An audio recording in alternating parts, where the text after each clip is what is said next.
रामकृष्ण हरी मंडळी, संत तुकाराम महाराज त्यांनी लिहिलेले अभंग आजही आपल्याला ज्ञान देऊन जातात. वृक्षवल्ली आम्हा सोयरे वनचरे, पक्षी ही सुस्वरे अळविती.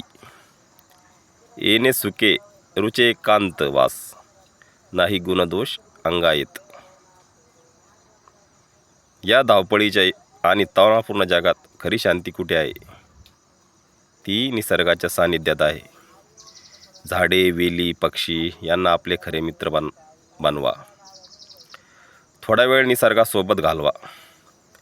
तुम्हाला जाणवेल की तुमचे मन किती शांत होते आणि अनावश्यक चिंता दूर होतात.